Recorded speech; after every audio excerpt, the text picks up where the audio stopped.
Bien, vamos ahora a terminar esta clase de funciones trigonométricas con la idea de las funciones trigonométricas inversas, ¿no? Y vamos a empezar primero con el seno. Bien, entonces, como se menciona aquí, la función seno no es biyectiva, pero al restringirla a este dominio sí lo va a hacer. Eso lo podemos ver en la gráfica, ¿no? Aquí está. Esta función seno claramente no es biyectiva, pues, porque no pasa el test de recta horizontal, ¿no? De hecho, cualquier recta horizontal que intersecte a la función seno lo va a hacer en infinitos puntos, ¿no? No solamente más de uno, sino infinitos. Pero entonces lo que podemos hacer es lo siguiente. Podemos concentrarnos en el origen, en este punto que está en el origen, y a partir del origen podemos preguntarnos cuál es el intervalo que contenga el origen, el intervalo máximo que contenga el origen donde la función es inyectiva, ¿no? Entonces, por ejemplo, si nos acercamos aquí eh, en este intervalo la función es inyectiva, pero lo podemos agrandar un poquito más.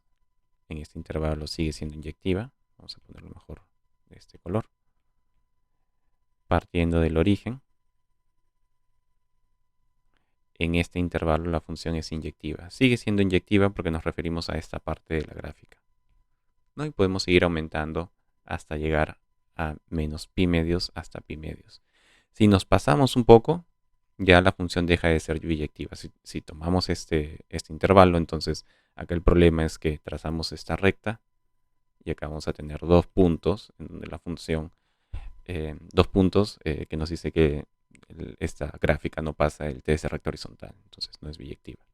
Eso significa que aquí, en este rango de menos pi medios a pi medios, incluyendo menos pi medios y pi medios, la función sí es inyectiva. Y si ajustamos el dominio y rango, entonces podemos decir que tenemos una función biyectiva. ¿Bien? Entonces aquí, eh, por eso decimos que al restringir el seno a este intervalo de menos pi medios a pi medios, sí es biyectiva. Entonces podemos definir la función seno restringiéndola a este dominio. El rango sigue estando de menos 1 a 1 porque va desde abajo, desde menos 1 y crece hasta 1. Como es biyectiva, entonces es invertible.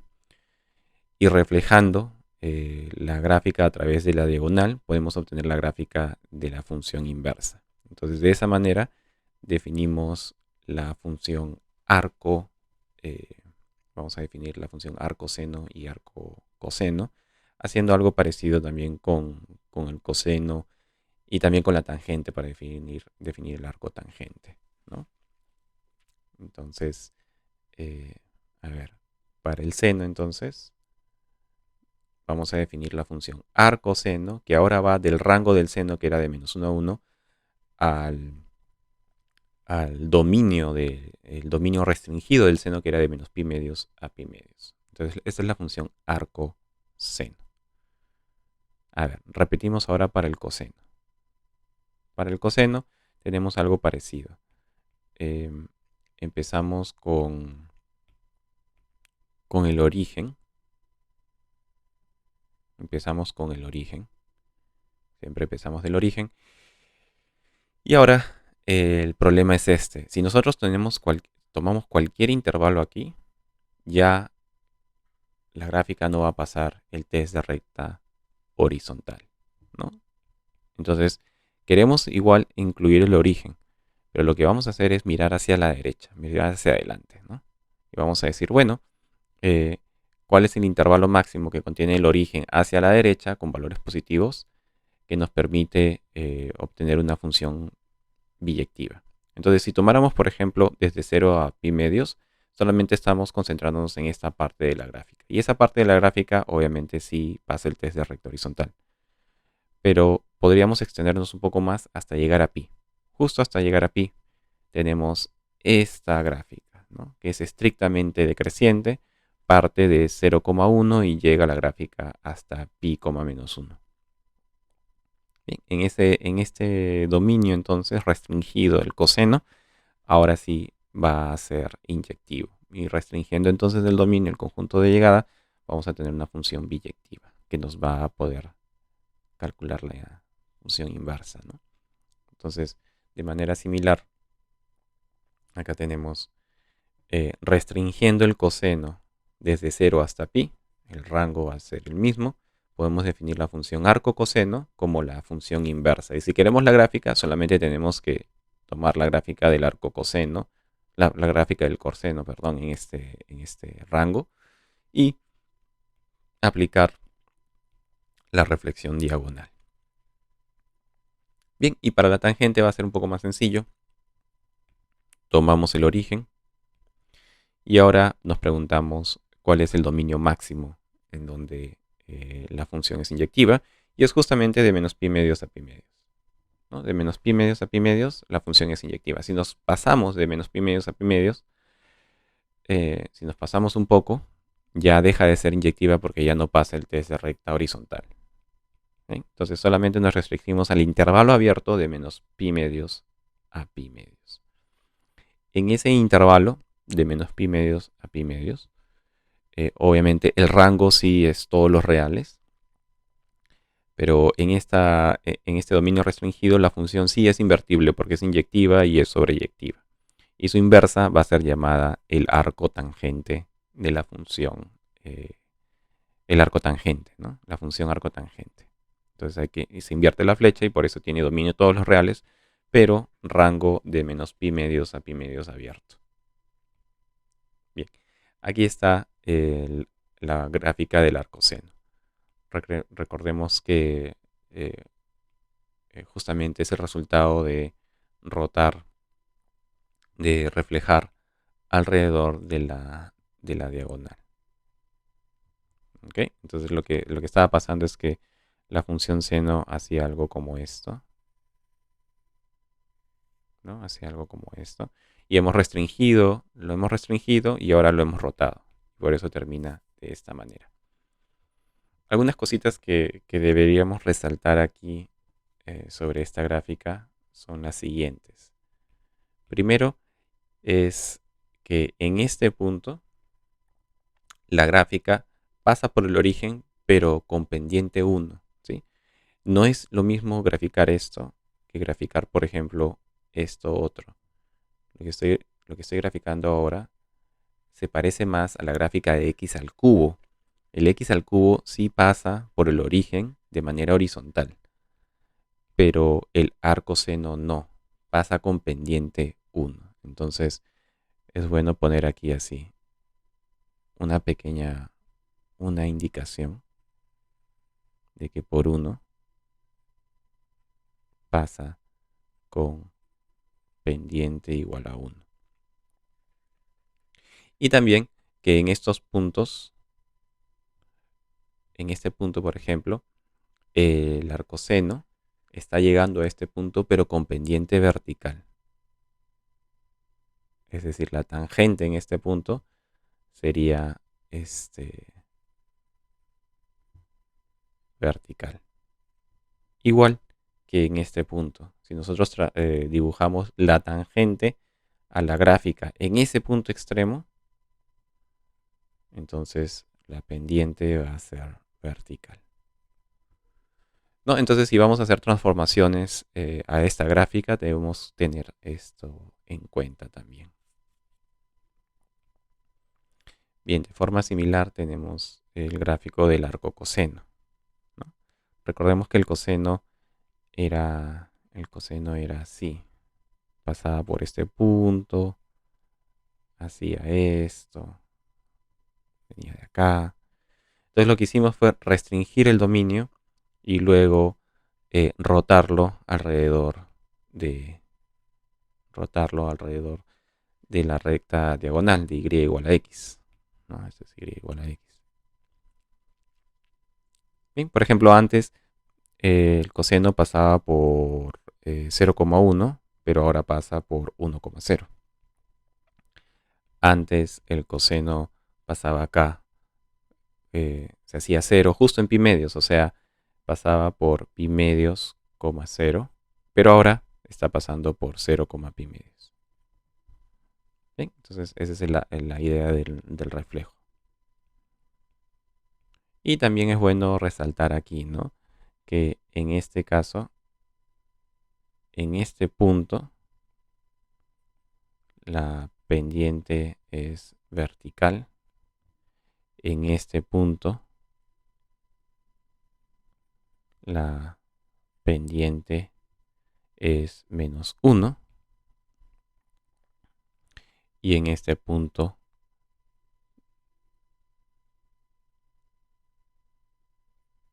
la pendiente es vertical. Bien, es bueno siempre resaltar esto. Listo. Entonces, finalmente, para la tangente hacemos algo parecido. Estamos tomando solamente este rango para la tangente y lo que hacemos es reflejamos alrededor de esta recta diagonal. Vale precisar también que aquí la gráfica tiene pendiente 1. Se puede mostrar que la gráfica tiene pendiente 1 en ese punto. Y luego, al reflejar, vamos a obtener la gráfica del arco tangente. Bien, entonces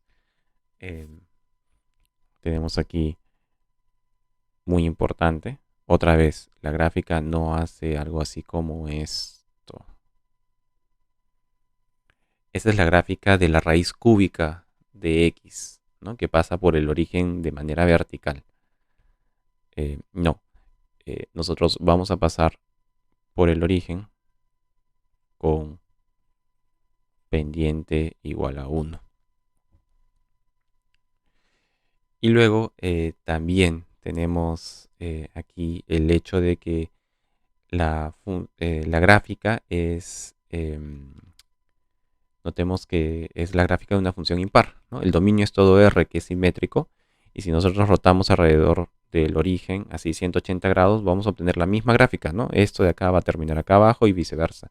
Entonces es una función impar, lo cual tiene sentido porque en un video anterior se mostró pues que si tenemos una función invertible e impar, su inversa también es impar. Por eso el arco tangente es impar. Bien. Y también es bueno señalar que las rectas y igual pi medios e y igual menos pi medios son asíntotas horizontales del arco tangente, ¿no? ¿Qué quiere decir esto? Quiere decir que a medida que el x va creciendo y se hace cada vez más grande, la gráfica de la función se aproxima cada vez más a su asíntota horizontal. Esto se puede escribir en términos de límites. El límite a medida que el x se va a más infinito de la función arco tangente de x va a ser pi medios. A veces a esto se le llama asíntota horizontal por la derecha porque nos estamos yendo a más infinito. Y el límite a medida que x se aproxima más a menos infinito por la izquierda de la misma función arco tangente de x ahora va a ser menos pi medios, ¿no? Se aproxima cada vez más a pi medios esta gráfica. A eso se le llama una asíntota horizontal por izquierda, usualmente, ¿no? Le damos ese nombre. Bien, entonces ahora sí podemos hacer un par de ejemplitos, ¿no? Para tratar de entender mejor inclusive no solo la gráfica, sino el aspecto cuantitativo de estas funciones. Ok, entonces aquí nos dan justamente una de las propiedades que había mencionado anteriormente, la propiedad del coseno de la suma de ángulos. Bien, se expresa de esa manera, ¿no? Coseno de alfa más beta es coseno de alfa por coseno de beta menos seno de alfa por seno de beta.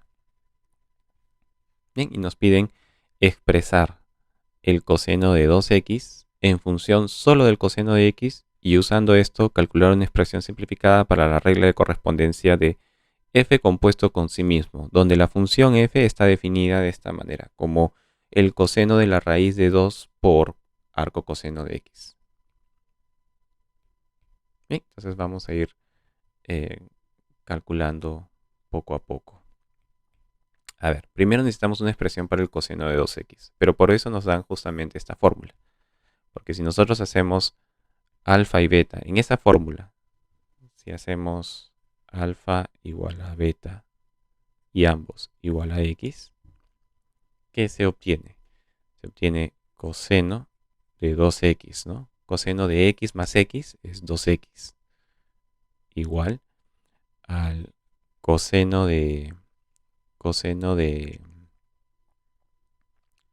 coseno de x por coseno de x, pero eso es coseno de x al cuadrado menos seno de x por seno de x, ¿no? Acá en vez de alfa ponemos x y acá en vez de beta ponemos x. Entonces vamos a tener coseno al cuadrado de x menos seno al cuadrado de x.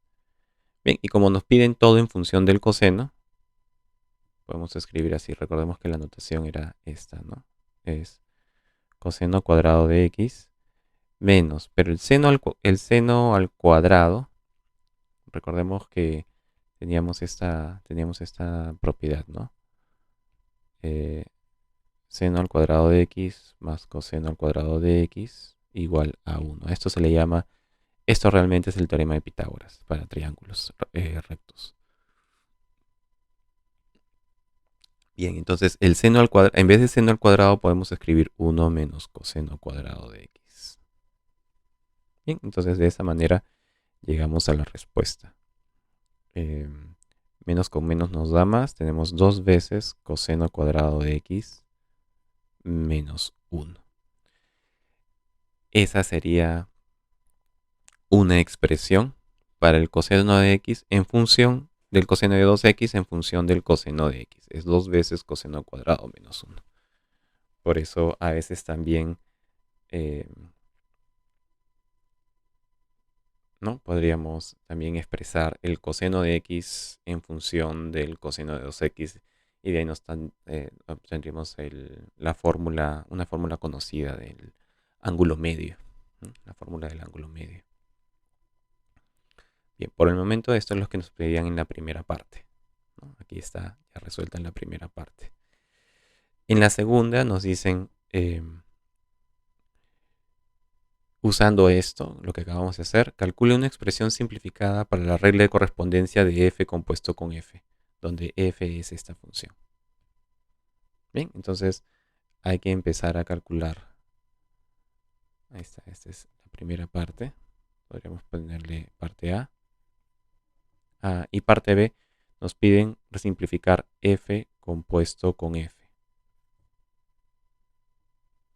Bien, entonces esto es f de la función f de x, pero la función f de x es coseno de la raíz de 2 del arco coseno de x,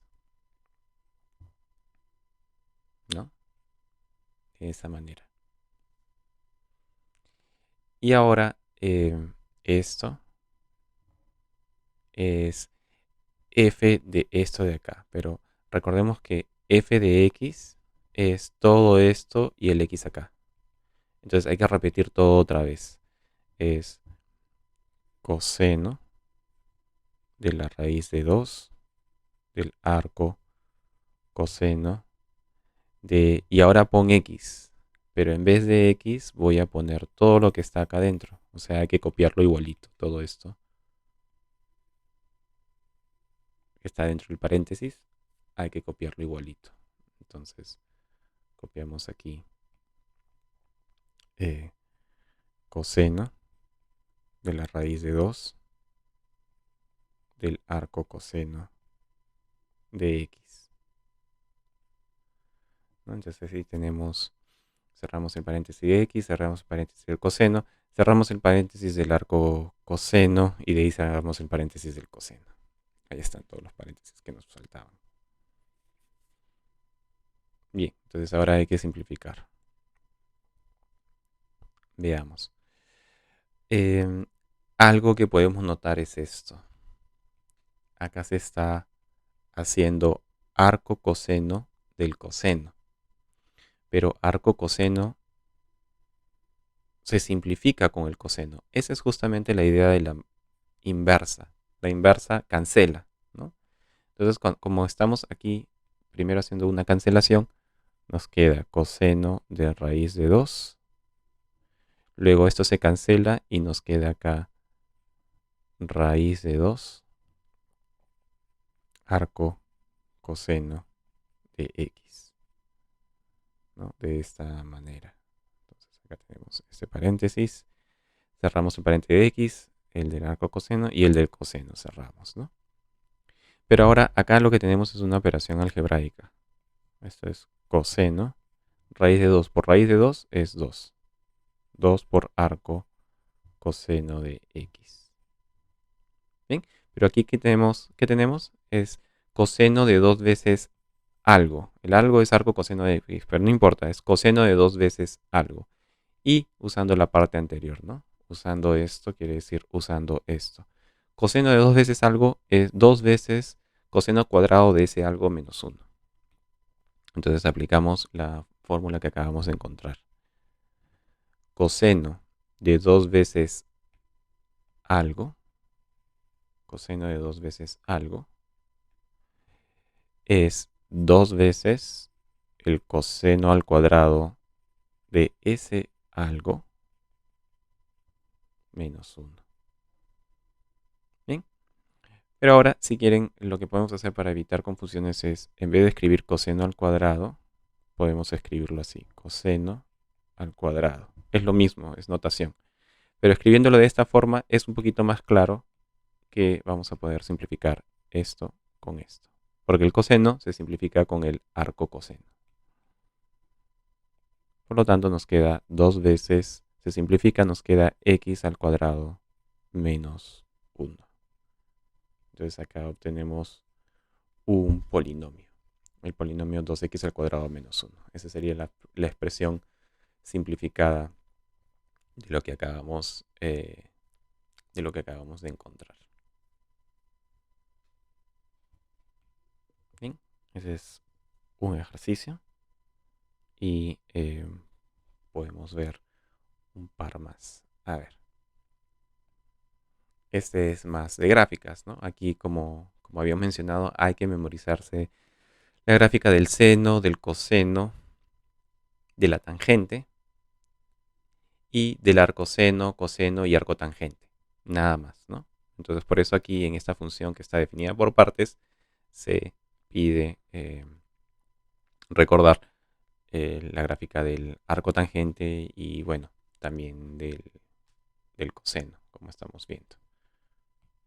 Entonces, para x menor que menos 1, el arcotangente, como podemos ver, está trasladado horizontalmente y reescalado verticalmente. De hecho, está a la función arcotangente la estamos empujando a la izquierda, ¿no? A la izquierda una unidad. Y luego la estamos reescalando 2 unidades verticalmente. Entonces acá vamos a ir viendo un poco la respuesta. Usualmente el arcotangente hace esto, ¿no? El tangente está acá a menos pi medios. Menos pi medios. Y el otangente tiene una gráfica más o menos así, ¿no? Acá arriba está pi medios. Con su asíntota, ¿no? Asíntota a la izquierda y a la derecha. Entonces lo que estamos haciendo es una unidad a la izquierda. Estamos, ¿no? Estamos empujando una unidad hacia la izquierda. Y luego estamos estirando. Ahora la asíntota estaba en menos pi medios. Pero si lo estiramos por 2 verticalmente, ahora va a estar en menos pi, ¿no? Con el cruce justamente acá. En vez del origen, el cruce ahora va a estar acá. Entonces, por eso tenemos esta parte de acá. Esta es la parte del arco tangente. Entonces, para x menor a 1, tenemos ya esa gráfica, ¿no? El arco tangente a la izquierda una unidad y dilatado un factor de 2 verticalmente. Esa era la gráfica. Para x mayor o igual que 1, el coseno, ¿no? Tenemos acá la función coseno. El coseno está de hecho trasladado y reescalado. Trasladado y reescalado. Entonces, podríamos pensarlo de la siguiente manera. Podríamos hacer esto. Primero hacemos F1 de X, que sea coseno de X menos 2. Entonces, esto es lo que graficamos primero. Y segundo, graficamos F2 de X, que es F1 2X. ¿Pero quién es F1 de 2X? F1 de 2X es donde veas X, reemplázalo por 2X. Entonces va a ser coseno de 2X menos 2. Entonces era con más, ¿no? Aquí está, para que quede con más. Listo. Entonces, la primera función que graficamos es el coseno de X más 2. Y la segunda función que graficamos es a la anterior. Lo que hacemos es reescalamos un factor de 2, ¿no? Pero como está dentro del paréntesis, es contraer un factor de 2. Y vamos a estar graficando coseno de 2x más 2 de esa manera. Entonces estamos eligiendo primero trasladar el coseno a la izquierda, 2 unidades, ¿no? Entonces trasladamos el coseno a la izquierda 2 unidades. Nos podemos fijar acá que esta es bien parecida a la función coseno, pero está trasladado a la izquierda. En este caso parece que fuese una sola unidad, pero lo que pasa es que este es el resultado final. Aquí lo que está pasando es que en el primer punto, la función coseno, ¿no? La función coseno está trasladada 2 unidades a la izquierda. Entonces acá tenemos 1, 2, 1, 2, 3. Bien, entonces la función coseno, recordemos, empezaba de acá y luego bajaba y en pi medios se hacía 0. Pi medios es más o menos 1.6, digamos que es como 1.6, entonces era por acá, ¿no? Entonces ahora eso de ahí va a irse a la izquierda y va a bajar así por acá. Va a ser algo así como eso. Donde aquí tenemos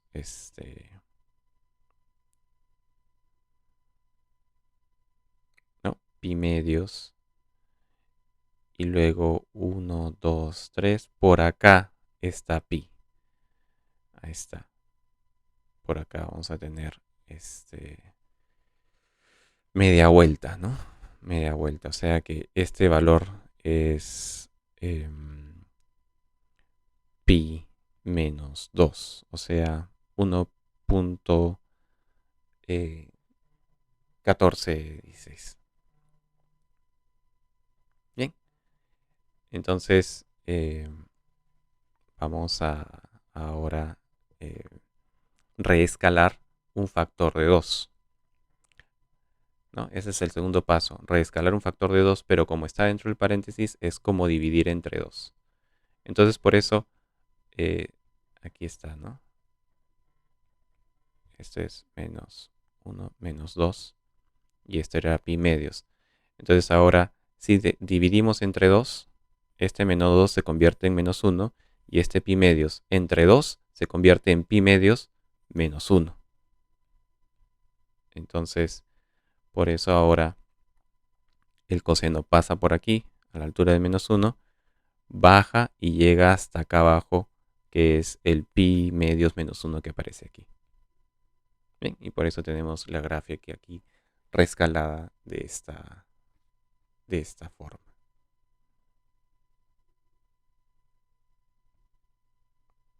Bien, y para terminar tenemos una tarea aquí en donde se da la siguiente regla de correspondencia y se pide determinar el máximo dominio de definición y si es simétrico.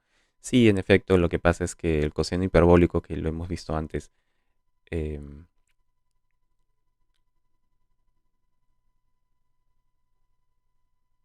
va a estar definido. Recordemos que el coseno hiperbólico era e a la x más e a la menos x sobre 2.